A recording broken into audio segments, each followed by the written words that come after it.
Hi guys, this one is about the sin of pride and the agenda. This month was Black History Month and now it's called Pride Month. Why? Because they're pushing an agenda.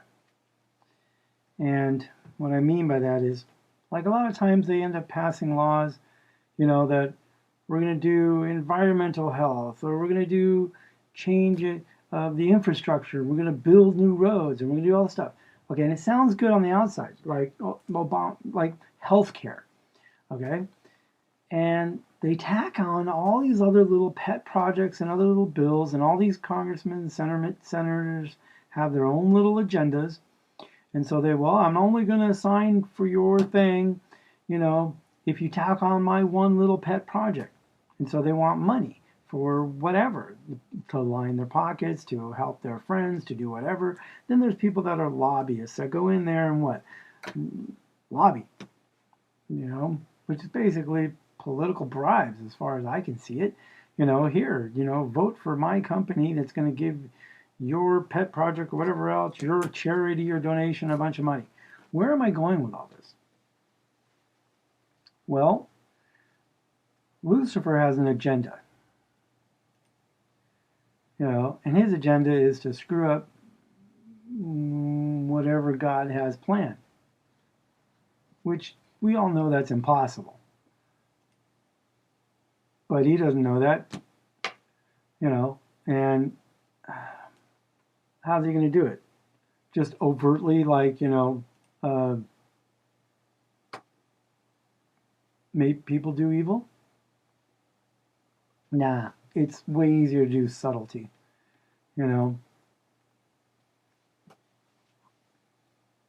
Tell you, you can sin, it's okay. Nothing's going to happen to you. Go ahead and eat that one potato chip. See? It's okay, you didn't get fat. Eat another couple more. You know you like it. So where was the first sin? And I tried to think about where the first sin was, and it's like, go back to David. I think it was in Bathsheba. It's like, no.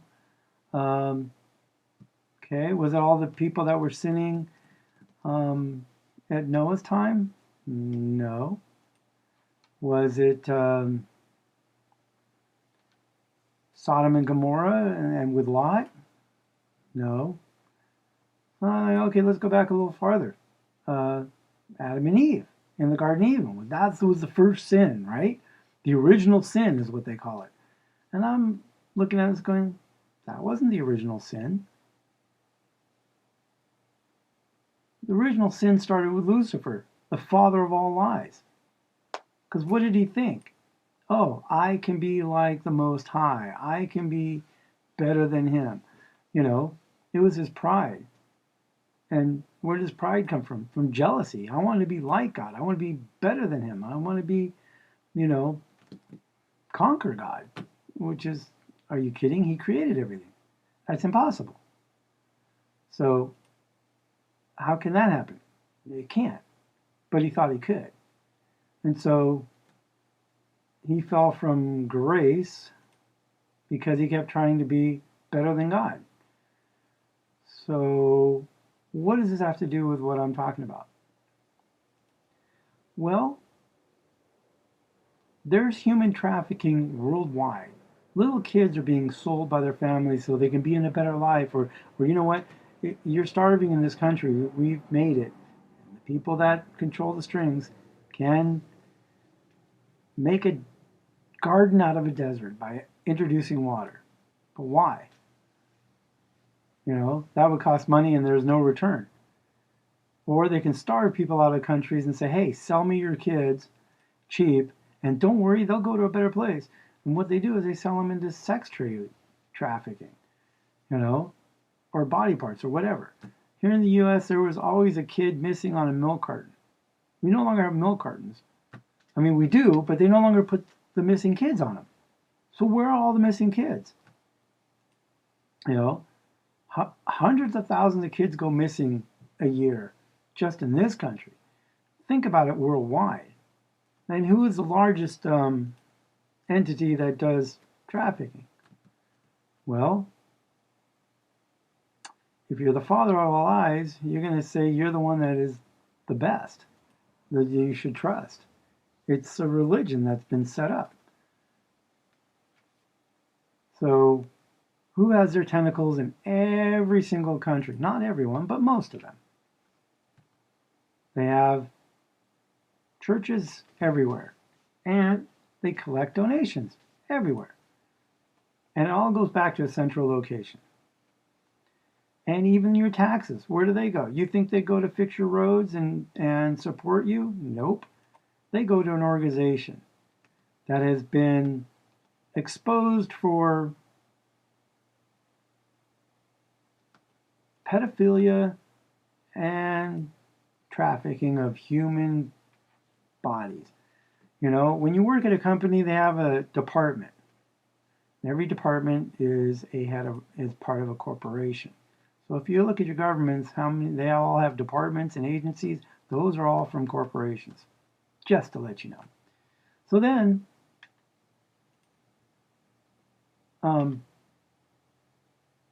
they are a thing called human resources. They work for the company in order to manage people. Oh, they do payroll and they handle contracts and all this other stuff. Well, on a global scale, human resources is a body. It can be used to be sold for parts. It can be used for harvesting for medical research. It can be sold into sex, slave, and trades. And what I mean about the agenda is that there's a whole thing about the LGBTQ, homosexuality, and they're pushing it to have everybody accept it. Now, are they a majority? No, they're a minority. Does a minority's opinion affect the majority? It can influence it. But to say a minority should accept it, be accepted by the majority, is kind of hard. But what nobody's talking about is the big push for this, and it started with adults. And it was all, oh, I'm in the closet and everything else are coming out. And I know, I'm just talking history. Okay, so nobody get offended. And then they were coming out of the closet.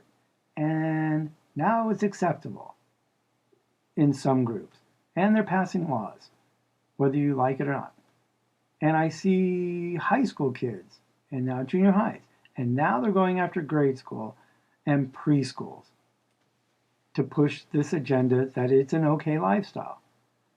I think their lifestyle should be taught by the parents, not by a government and not by a minority that they want to be chosen as acceptable. It should be up to the parents of what kind of morals and characters and integrity they want their children to have. Not everybody else. We don't need a nanny state. So what I'm seeing tacked on to this agenda is that it's not just love is love for all and any type of, man with men or women with women, and it's all okay. And if you want to dress up like a man and you're a woman, or you're a man, a man wants to dress up as a woman, or a woman wants to dress up as a man, or you want to change your gender, which is a made-up word, because there's only sexuality. There's XX or XY. That's genetic chromosome makeup. And whatever your genitalia is what you are. And that defines a man or a woman. Gender is a made-up word. But what they're tacking on is, so whatever your preference is, it's okay. Whatever age you are, it's okay. Now, there's a fine line between, a discrepancy of being close in age and creepy. And there's people very high up in many different organizations that think that the gap, as I call it, should be as wide as possible. Now, Jesus says narrow is the road and the way to heaven, because Jesus is the way, the truth, and life. And no one comes to the Father but by him. No other name under heaven is given by which a man can be saved. But the gap I'm talking about is they want a really wide road. Where does that wide road lead to destruction, to hell? How wide? They want to pass laws where you can get married to not just 9-year-olds, which in some countries and cultures that's okay. I don't see it okay. They're young, they're children. I think what happens with adults is different than what happens with kids. I draw a line. Why? Because the kids are innocent. They don't know any better. But they'll follow what they're told, for the most part, and amplify and parrot and do what they're shown, which is why I see they're pushing this agenda for younger and younger. There's laws where not just 9-year-olds, but they're like, oh, it's okay to be with a 6-year-old, an adult. Now, an adult line can be anywhere from 18, 21, some countries it's 16, but that's way too young. When you're talking about 3 and 4-year-olds, or 5 and 6-year-olds, or 10 through 13-year-olds, these children haven't even had puberty yet. They're not even developed. And there's a whole human resource or sex trade in this world of little kids being abused and manipulated and sold. I think it's wrong. I think we should protect the innocents. When they become an adult, I hope that they will choose the right choices. But they're no longer children. This is why I stand up for the innocent. I stand up for the children. They should be allowed to be children, not having to grow up or wearing makeup at a very, very young age. The Ramsey case, where the girl was in beauty pageants being dressed up to look older. Why? They're children. Let them be children. They have the rest of their life to be adults. Why parade them around? But this is my opinion. And I see what's happening in our culture and our society and what's happening worldwide is just the destruction of the innocents. And I know God will take the innocents, out of here, and the children. So that they won't suffer the wrath and the destruction of God or the wrath of Satan. But we'll see. And I went out on the street and I saw some public displays that I thought were inappropriate. And yes, they have their lifestyle and their agenda and how they want to live.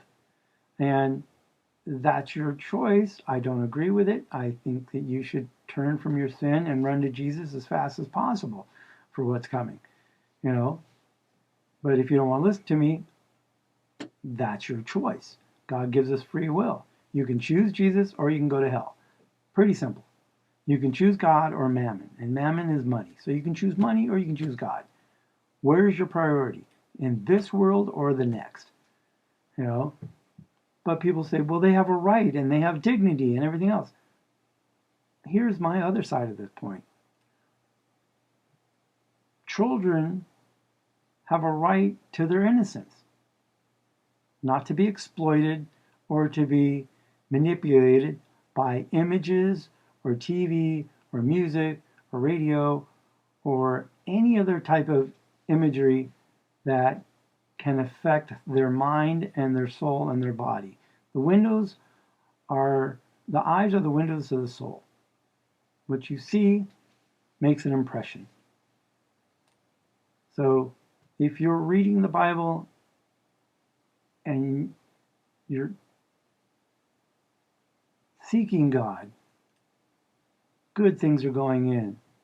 If you're listening to the garbage of this world, because who is the prince of the power of air? Lucifer. So he controls all the media and everything you see, and he tempts you with everything around you and all your senses to get you what? Distracted. Sports, movies, TV, cars, images, material things. Okay, greed, selfishness, all the commandments he wants you to break. And he wants you to do it willingly or not even knowingly. Because if you haven't read, you don't know. And so Father says that my people perish for lack of knowledge. So when you buy a toaster or you buy a car, they all come with manuals. You read the manuals, at least you should. Most people just want to push buttons and go, go, go, go, go. And then they can't figure out why it doesn't work. But if you read the instructions, because the instructions were written by the designers and the engineers who created it. So this is how I made it to work. You follow my instructions and it will work well. If you don't, you'll end up with issues and problems. The Bible is a living supernatural book which will change your life. And God is the Word. Jesus is the Word, and he was with the Word in the beginning. Okay? One of the names of Jesus is the Word. So, God gave you an instruction manual on how to live life according to his will, and life will be good. In Deuteronomy 16, he gives you choices. He gives you blessing and curses. Choose this, you get blessings. Choose that, you get curses. Okay? So, what saddens me is that these people don't understand that they're choosing curses. And Satan is feeding it to them, hook, line, and sinker. Because they don't know the blessings. Why? Because they haven't been told, because they haven't read, or because they don't want to know. Because it would affect their life of sin. Don't tell me that I'm doing something wrong, because then I might have to face it. And I don't believe it's wrong. So because I don't believe there's a God, then I don't believe it's wrong, and so it's not a bad thing. They do have a conscience, which is why there's issues, within these communities of people having problems and alcoholism, mental issues, and suicides, because they're struggling with conscience. And now it's illegal to tell them that there's an alternative with what they're struggling with. Because legally now, if you try and do this as a paid professional or even a minister or a preacher, whatever, and you get paid for this, you'll be arrested. And it's also considered hate speech or gender reassignment or whatever, But you should be able to talk to somebody openly. If they're asking questions, you should be able to give them the answers. Regardless, of what the government organizations think, if you can help another person better their life, you should not be obstructed. So, protect our children, spread the word, and if you don't know Jesus, admit you're a sinner, confess that you've sinned, ask him for forgiveness, ask him to show you the truth. Jesus died, shed his blood on the cross so that you have an opportunity to be with him in heaven forever, that you can be found justified from a sinful life. And he took on that sin for you. He took the whips, the beatings, the punishments, the spitting on, and he shed his blood all over the cross and all over the ground and all over the mercy seat just for you. That's how much he loves you. So there is another way. And there is a blessing for you if you really want it.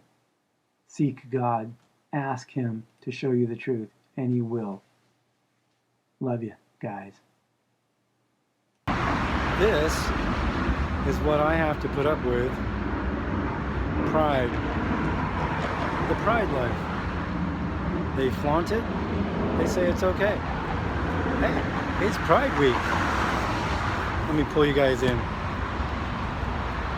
See? This is what they're proud of.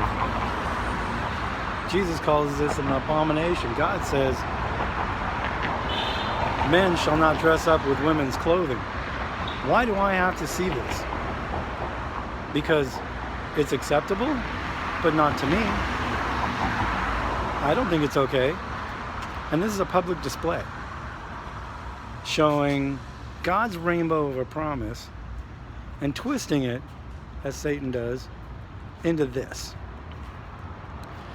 This makes me sad because they don't even know that they're doing evil. They don't know that this is unacceptable to God the Creator. He says, you shall not lie with another man as a woman, and you will not dress up as a woman, nor should a woman dress up as a man. It's all messed up, and Satan is making a mess of everything, which tells me we are so close. Not only Jesus coming back, but Satan getting kicked out of heaven and causing this. Where anything goes. Sodom and Gomorrah. Las Vegas and Los Angeles. I think they'll be punished. Pray they're not. Pray these people can be saved, that their hearts can be opened, their eyes can be opened and changed.